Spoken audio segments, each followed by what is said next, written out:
Hi friends, welcome to our channel. Brahmamudi serial next ఎపిసోడ్లో ఏం జరగబోతుందో ఈ వీడియోలో చూసి తెలుసుకుందాం.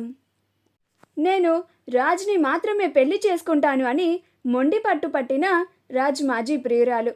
అసలేం జరిగింది అని తెలుసుకోవడానికి ఈ వీడియోని స్కిప్ చేయకుండా ఎండ్ వరకు చూసేయండి. దుగ్గిరాల కుటుంబం అంతా చాలా సంతోషంగా ఉంటుంది. అప్పుడు రుద్రాని అది చూడలేక చూసి ఓర్వలేక, ఇప్పటి వరకు ఎన్నో కష్టాలని చూసాము, ఇక మీదట కూడా ఏదో ఒక రూపంలో ఏదో ఒక సమస్య రావచ్చు కదా అని అంటుంది. అప్పుడు స్వప్న, అసలు నలుగురు సంతోషంగా నవ్వుతూ ఉంటే చూసి ఓర్వలేవు కదా అత్త నువ్వు అని అంటుంది. అప్పుడు రుద్రాని, నేనేం తప్పుగా అనలేదుగా, ఉన్నమాటే కదా అన్నాను అని అంటుంది. అప్పుడు అపర్ణ, ఏంటి రుద్రాని, నువ్వేమీ తప్పుగా మాట్లాడలేదా? నా కొడుకు అంత పెద్ద సమస్య నుండి బయటపడి క్షేమంగా ఇంటికి వచ్చాడు అని, సమస్యలన్నీ తీరిపోయాయి అని అందరం సంతోషంగా ఉన్న వేళ విశేషంలో నువ్వు ఇలా మరో క్షణం మరో మనిషి రూపంలో ఏదో ఒక సమస్య పుట్టుకు రావచ్చు కదా అని మాట్లాడడం తప్పు కాదా? ముందసలు ఎప్పుడు ఎలా మాట్లాడాలో అది తెలుసుకో రుద్రాని అని అంటుంది.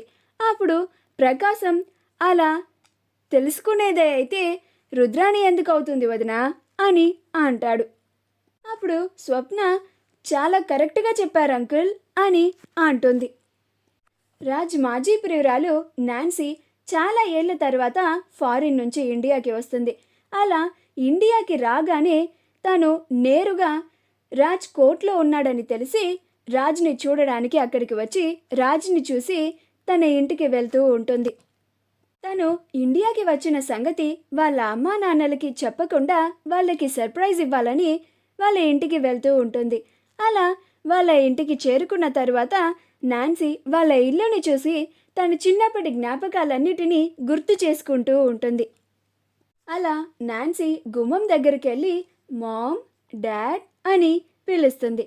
ఆ పిలుపు వినగానే వాళ్ళ అమ్మా నాన్నలు ఆశ్చర్యపోయి గుమ్మం వైపు చూసి అక్కడ ఉన్న వాళ్ళ కూతురిని చూసి చాలా సంతోషపడి సర్ప్రైజ్ ఫీల్ అవుతూ ఉంటారు.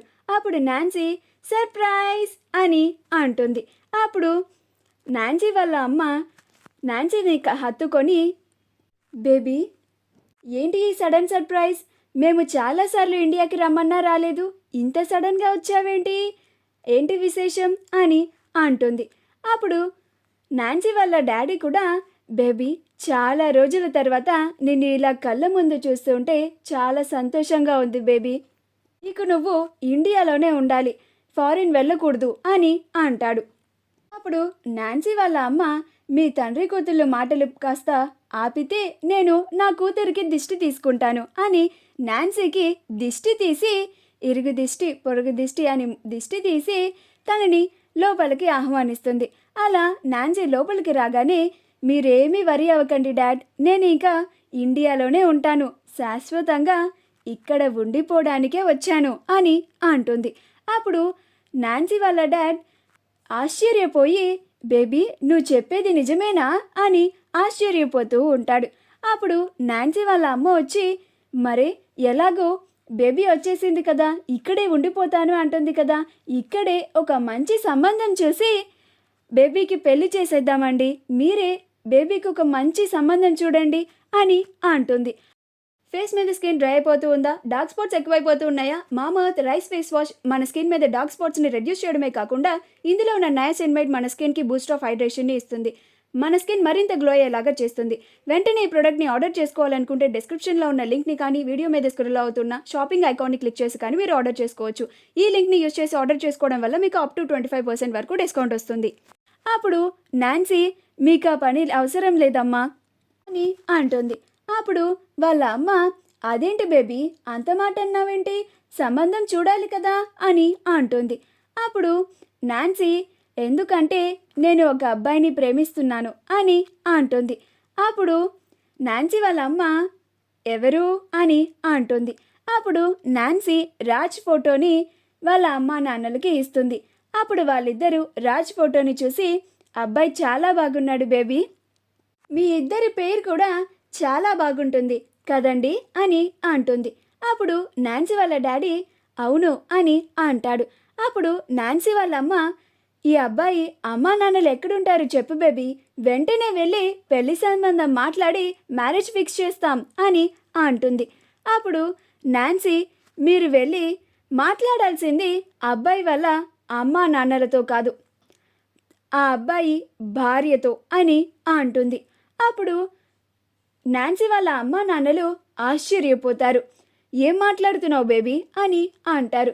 అప్పుడు నాన్సీ అతని పేరు రాజ్, అతను నేను క్లాస్మేట్స్, మేము చదువుకునేటప్పుడే అతన్ని ప్రేమించాను, కానీ నేను ఫారిన్ వెళ్ళాలనేది నా డ్రీమ్, అందుకని ఫారిన్ వెళ్ళిపోయాను. కానీ ఇప్పుడు అతని కోసమే ఇండియాకి వచ్చేసాను. ఇప్పుడు నా డ్రీమ్ అతన్ని పెళ్లి చేసుకొని ఇక్కడ సెటిల్ అయిపోవడమే. నేను ఫారిన్ వెళ్ళినప్పుడు అతను వేరే ఒక అమ్మాయిని పెళ్లి చేసుకున్నాడు అని నాకు తెలిసింది. ఇప్పుడు మీరు తన భార్యని ఒప్పించి ఆ రాజ్కి నాకు పెళ్లి చేయాలి అని అంటుంది. అప్పుడు నాన్సీ వాళ్ళ డాడ్ పిచ్చి పిచ్చిగా ఉందా బేబీ, ఏం మాట్లాడుతున్నావు నువ్వు, ఆల్రెడీ పెళ్ళైన అబ్బాయితో నీకు పెళ్ళేంటి, నీకేం తక్కువ, అసలు కొంచెమన్నా మతుండే మాట్లాడుతున్నావా నువ్వు అని అరుస్తూ ఉంటాడు. అప్పుడు నాన్సీ వాళ్ళ అమ్మ కూడా ఏంటి బేబీ ఇది, నువ్వు చెప్తుంది అసలేం బాగోలేదు, నీకు ఇంతకన్నా మంచి సంబంధం తీసుకొని వస్తాము, ఆ పెళ్లి చేసుకో, అంతేకాని ఆల్రెడీ పెళ్ళైన వాడితో పెళ్లి చేసుకుంటానంటావేంటి అని అంటుంది. అప్పుడు నాన్సీ మీరు ఎవరిని తీసుకొచ్చినా కానీ నేను పెళ్లి చేసుకోను, రాజ్ని మాత్రమే పెళ్లి చేసుకుంటాను, నేను రాజ్ని చాలా గాఢంగా ప్రేమిస్తున్నాను, నాకు ఈ జీవితానికి రాజే భర్త అని అంటుంది. అప్పుడు నాన్సీ వాళ్ళ అమ్మా నాన్న దీనికి మేము ఒప్పుకోము అని అంటారు. అప్పుడు నాన్సీ మీరు ఒప్పుకున్నా ఒప్పుకోకపోయినా నేను మాత్రం రాజుని మాత్రమే పెళ్లి చేసుకుంటాను, అది ఎంత కష్టమైనా సరే, ఏం చేసైనా సరే నా రాజుని నేను దక్కించుకుంటాను, మీరే చూస్తారు కదా నా రాజుని దక్కించుకోవడానికి ఇక ముందు ముందు నేనేం చేస్తానో అని అంటుంది. ఇక ముందు ముందు జరగబోయేది ఆ దేవుడు కూడా ఆపలేడు అని అంటుంది. అలా నాన్సీ అక్కడ నుంచి వెళ్ళిపోతుంది. అప్పుడు నాన్సీ వాళ్ళ అమ్మ వాళ్ళ నాన్నతో ఏంటండి అసలు ఇలా ప్రవర్తిస్తుందేంటి, ఈ రాజ్ పిచ్చి దీనికి ఎక్కడ పట్టిందండి అని అంటుంది. అప్పుడు నాన్సీ వాళ్ళ నాన్న నాకు అదే అర్థం కావడం లేదు అని అంటాడు. రాజ్ వాళ్ళ గదిలో ఉండి ఆ కోటులో కనిపించిన అమ్మాయి ఎవరు, చాలా అందంగా ఉంది, కానీ అలా ఒక్క సెకండ్ కనిపించి తర్వాత ఎంత వెతికినా కనిపించలేదు, అసలు ఎవరు తను అని ఆలోచిస్తూ ఉంటాడు. అప్పుడే కావ్య వాళ్ళ గదిలోకి వచ్చి ఏవండి అని అంటుంది. అప్పుడు రాజ్ అయినా కానీ పట్టించుకోకుండా తన గురించే ఆలోచిస్తూ ఉంటాడు. అప్పుడు కావ్య వచ్చి ఏవండి అని అంటుంది. అప్పుడు రాజ్ ఒక్కసారిగా ఉలిక్కిపడి ఆ కలవతి అని అంటాడు. అప్పుడు కావ్య ఎవరి గురించి ఆలోచిస్తున్నారండి అని అంటుంది. అప్పుడు రాజ్ నేనా, ఏమీ లేదు, ఎవరి గురించి ఆలోచించడం లేదు అని అంటాడు. మా వీడియో కనుక మీకు నచ్చినట్లయితే లైక్ చేయండి, షేర్ చేయండి, మా ఛానల్ని సబ్స్క్రైబ్ చేసుకోండి, పక్కనే ఉన్న బెల్ ఐకాన్ని క్లిక్ చేయడం మాత్రం మర్చిపోకండి.